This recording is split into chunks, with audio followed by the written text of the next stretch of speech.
Hi everyone, Jason Sloan with Furtado Law Solutions, and this is my assistant Michelle. If you guys have gotten a text, it's from her, and returned those texts, she's the one conversating with you, and you guys have probably a lot of you have talked to her on the phone as well. She handles my schedule and figuring out where you guys are working and so forth, so that way our meetings can be as fast as possible with you guys, because we know you guys have a lot of stuff on your plate and time is money. So what we're doing is we got a lot of questions the past couple weeks, so we're going to be calling the SBA right now to double check a lot of these questions, and there may be some that they don't completely know, and we'll have to find out more, and we'll give you guys updates as that goes. So let me call them right now.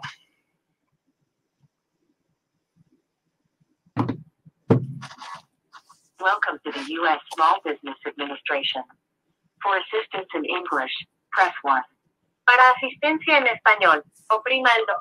Welcome to the U.S. Small Business Administration Disaster Assistance Customer Service Center. To find the latest information regarding SBA's disaster loan program and to submit an application online, visit www.sba.gov. If you are calling about the impact of the coronavirus to your business, press 1. For assistance with non-coronavirus calls,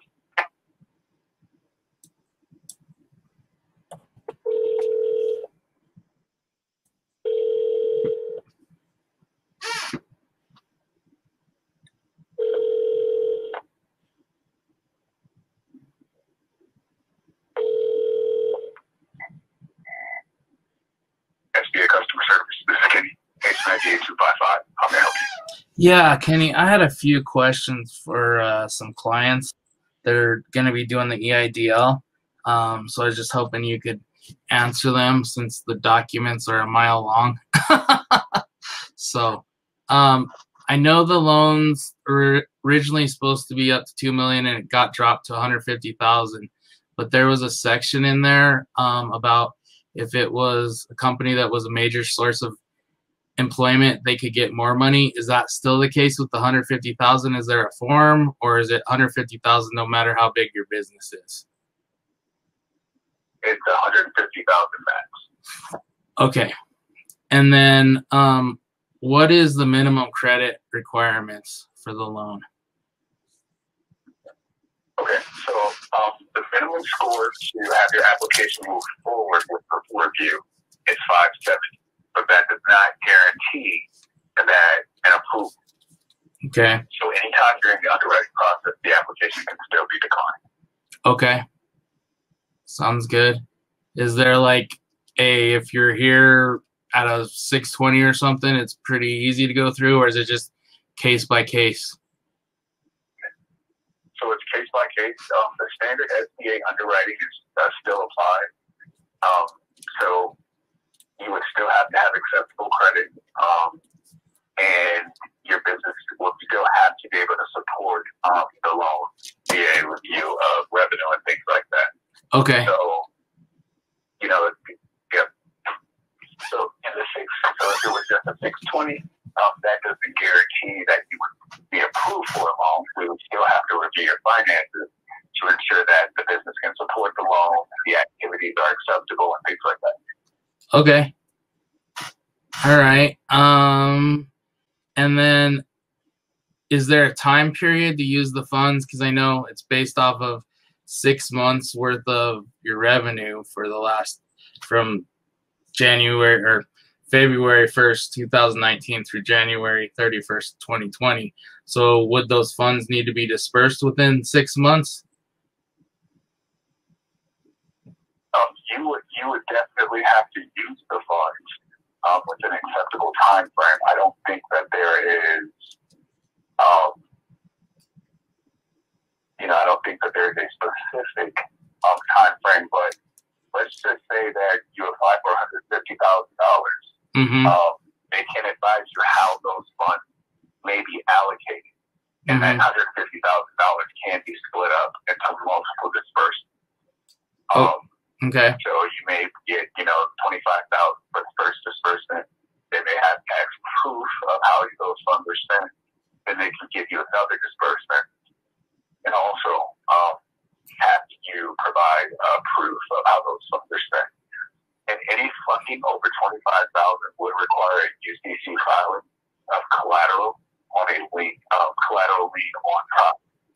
Okay. So that is another aspect of funding over $25,000. So, and what do they consider that as far as property, like land, house, cars? What do they have anything as far as? So you would give them a list of all available property, any type of property, to be put up for collateral, and they would determine what the best plan of action is on what collateral that they would require. Okay. But the collateral is not necessary. They wouldn't necessarily decline an application because it doesn't have collateral. Okay. But you would have to put forth any available collateral on a loan that's over $25,000. Okay, that makes sense. All right, everybody. I called the EIDL SBA line back again. I gave them my loan information. They looked up my stuff. And the second gentleman was actually able to give me more info. So what he let me know is there is no time frame to use it. It just says use it within a reasonable time frame. It's a 30-year loan.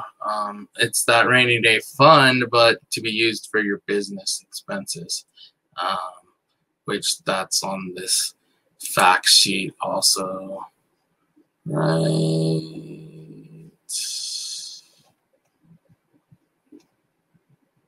Here, 6 months of working capital, but it's maxed at that 150 grand. So if there's any updates as far as after the election, hey, they're gonna allow more money or whatever, we'll let you know once we know that stuff. But yeah, it's an open-ended loan, so that's great. So you can be using that, but obviously, you can't put it in special interest-bearing accounts. It could be in your regular account. That's, but not in special accounts to make money off of it. Hope that answers that question. And then, is there a spot where there's guidelines for what the funds can be used for and what they can't? Because I've heard different stuff. You know, some of the stuff on your website is pretty simple, but I mean, I had a guy ask me, oh, well, could I use the funds for put it in a money market account for now? And I was like, I don't believe so, but I will ask, because from what I read, it was supposed to be for paying off other loans, paying for materials, equipment, and basically pay for the people working with you. Is that correct? Or was that? So an example would be working capital and normal operating expenses. Now, an SBA loan cannot be deposited into a money market account. Okay. Typically, we don't deposit SBA loans into interest-bearing account. But the loan is specifically used to meet financial obligations and operating expenses that would have been met should not occur. So you can't expand your business. You can't use it for anything like that. Okay. But yes, for like rent, healthcare benefits, utilities, and fixed debt payments that were already there before the pandemic occurred. Okay. So it's not a consolidation loan where you can use this to pay off other loans. Okay. So, and as far as the interest on the loan, does that start like once the loan is funded, or is that in that 1 year grace period as well, like for the payments? So interest, even though there is a 12-month deferment, and the interest on business is 3.75%. So the interest would start to accrue the loan is dispersed. Okay. So it is a simple interest loan. So although you're waiting, there is a 12-month wait, that interest would still accrue for a whole year if you decided not to make that payment until the deferment is over. Okay. But there are no prepayment penalties or fees on the loan. Okay. So basically, if somebody had a great, spring, they can call you and get the loan pay off with the interest amount, correct? Yeah. Okay, cool. And the last, the interest in principal. Correct? Yeah. Obviously, I used to do mortgages, so I'm used to calling for payoffs and stuff. So, balloon payments, all that fun stuff. So this is fairly simple overall compared to all of that. So now one last question I have. So if somebody said, you know, well, they were approved today, they were funded on, say, the 27th, when would the first payment be due? Would it be October 1st, October 22nd, or 27th, or is that a little bit in the air right now? It would be due 12 months after. So it's deferred a year. Yeah. It's 12 months from the deferment of the loan agreement. So it's 12 months from the deferment of the loan agreement. Okay, so once somebody clicks on, yes, I will take these funds, that's when that 1 year mark starts. No, so you signed the loan and service agreement. Yeah. And it determines that that's the date that they're going to disperse the funds, because that loan and service agreement will give you that date. So it's 12 months from the date of that loan and service agreement, and they're going to disperse those funds. Okay, yeah, because on mine for my business, it was on a Friday and it got funded on a Tuesday. So I have to check the dates, but that clarifies a lot of stuff for me. So I really appreciate your time, sir. Right now? Yes. Okay. No, you were saying something else. Go ahead.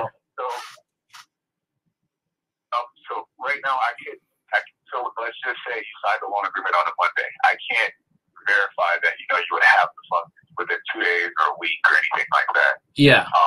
So that process is definitely, I wouldn't say it's up in the air, but it's, we can't really give a specific time frame for funding for the processing of applications right now. Yeah, but once that loan is signed, that's when that 1 year mark starts, correct?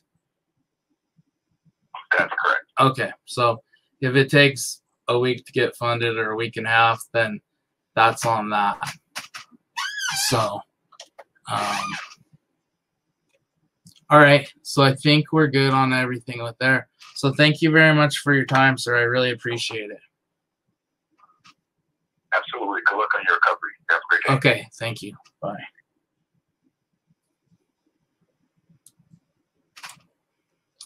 Sorry about that, everybody. My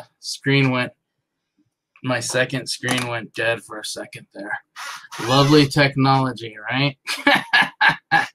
So we got a lot of questions answered. So once again, 150 max, no matter what. There may be some changes later on with elections and everything. Minimum credit is 570. Doesn't guarantee you a loan. Basically, they said no matter what, no matter what your credit is, doesn't guarantee. But obviously, if you have good credit, you have a lot better opportunity. I was funded. You guys heard that. It filled out the loan agreement on a Friday. I was funded on the Tuesday, so it's very short. I was given over $25,000 and I wasn't asked for collateral, so not sure what's gonna happen with you guys, but a lot of it is, as long as you're an established business, it seems to be a lot easier. If you started your business in 2019, it's not as easy as somebody that's had their business for 10, 11 years. So that's part of it as well. He didn't completely answer the time period of use for funds, so I will call back later with my own loan situation and get those answers, and I'll create another video for that, or I'll just send that.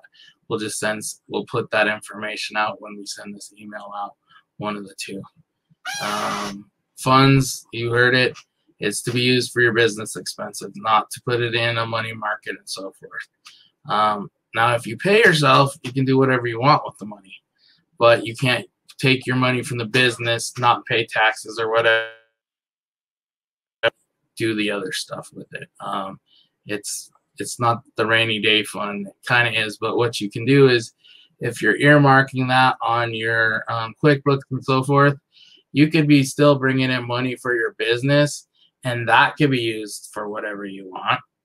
But the funds from the EIDL loan and the PPP, any of those need to be used for what they were originally intended for.